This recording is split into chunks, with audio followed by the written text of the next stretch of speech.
Sullivan. I'm originally from Turner Island, and they've been in the news recently because they've gone into partnership. Our band and council has gone into partnership with farm fishers, and you know that the sea hunters have been campaigning from community to community, trying to create awareness around farm fish and the detriment that it causes to our sea life and our ecology.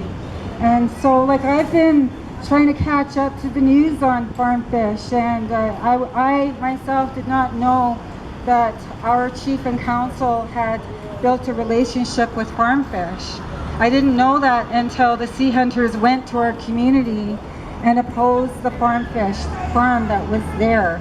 And so there's a lot going on in and around band councils and the Indian Act and everything like that. And so it's really crucial for our hereditary chiefs to step up to the plate and their responsibilities and assert their rights to the land and to the title.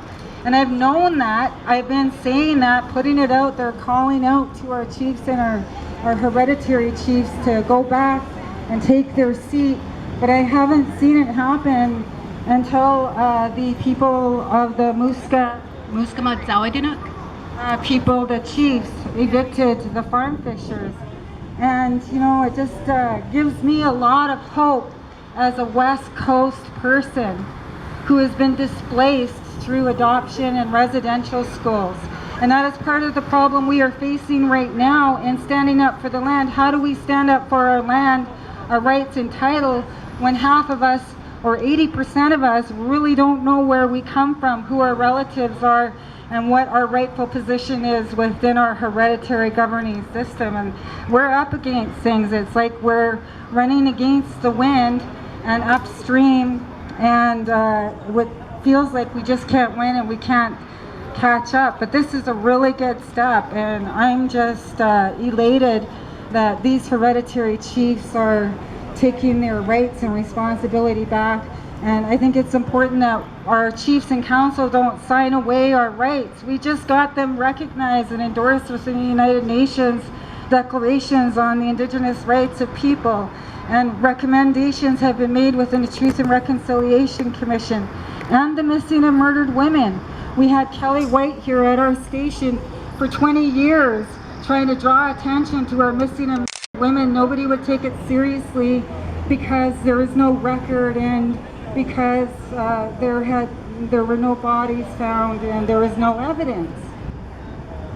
The same thing is going on with our farm fish.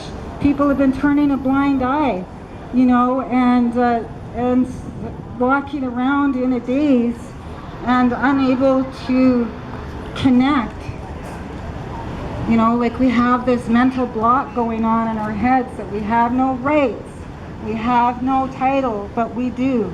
And so I would say, all go back to your own communities, you know, find your hereditary chiefs, bring them back to their seat, teach them their responsibilities, reinstill the truth of who we are and what it is that we lose if we don't take back our responsibility. There's a few ladies here from the West Coast. I wanted to just introduce them. I'll let them introduce themselves. I'm Fitu from the Numbies Nation. I'm Cynthia. I'm from Village Island. Nugo Amgia Khalisi Lagoa. Hazily Taigiak from the Mamiakwa.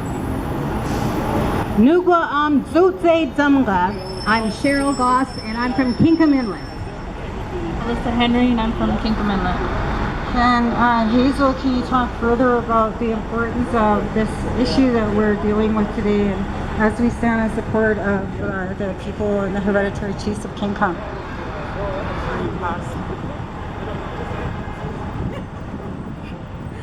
I'd like to thank everyone that has come here to support the cause that we are here, and that's to stop the fish farms.